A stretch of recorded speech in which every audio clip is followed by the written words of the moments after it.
So in order to use the moment area theorem, we can use the following procedure. So first, we'll need to construct our curvature diagram, or M over EI diagram. After that, we can draw our exaggerated elastic deflected shape. When we're drawing our deflected shape, we need to remember that our curvature diagram will tell us whether the beam will be concave up or concave down, based on whether the curvature diagram is positive or negative. After this, we can figure out what pieces of the moment area theorem, or which moment area theorems we need to use to find our desired rotation or deflection. So for the purpose of showing how to use the procedure, we'll use the simple example of a cantilever with a point load at the end, shown to the right. So this beam will have a stiffness of EI and a length of L. So the first thing we need to do is construct our moment curvature diagram. So we know for a cantilever, we're going to have an end moment of PL. So we'll have an end curvature of PL over EI.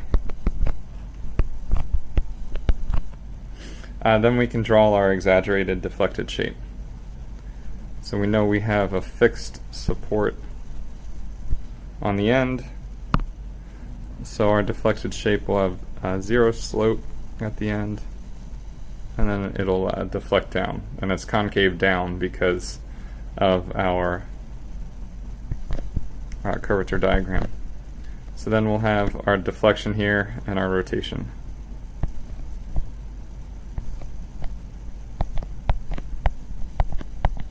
And let's call this point A, and let's call the end point B. So let's say we want our delta B and our theta B, our rotation and our deflection at the end. We know that our initial rotation is 0 because we're fixed. So this is typically, we want to look for 0 rotation points because this makes the application of the theorems easy. When we extend a tangent out from our point A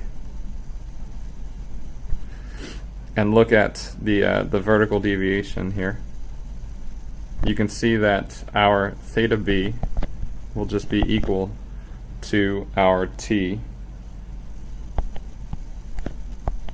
B over A. So the tangent extended from A, the distance, the deviation at point B. So then we can use our theorems. And we can also see that because our rotation is 0 at the left support, the rotation at B is just going to be the total area between points A and B of our curvature diagram. So we can also see this will just be equal to theta B over A. So this is only true because we have a 0 rotation at the left. Alright, so then we can apply our theorems. So our theta B then is equal to our theta B over A, which is equal to the area of our curvature diagram between the 2 points.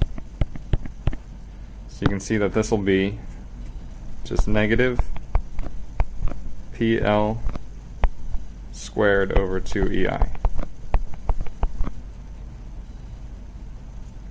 because we have a distance here of L. So then our delta B, our deflection, is just going to be equal to the tangent from A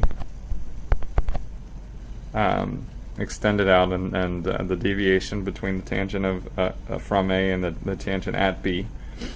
So this will be just the area, negative PL squared over 2EI, which we found above, times the distance from the center of our triangle to point B, which is just 2L over 3, 2/3 L. So then we can solve this and find that our deflection is negative p L to the third over 3 EI, which is what we know to be true. So there's our deflection and our rotation at the end.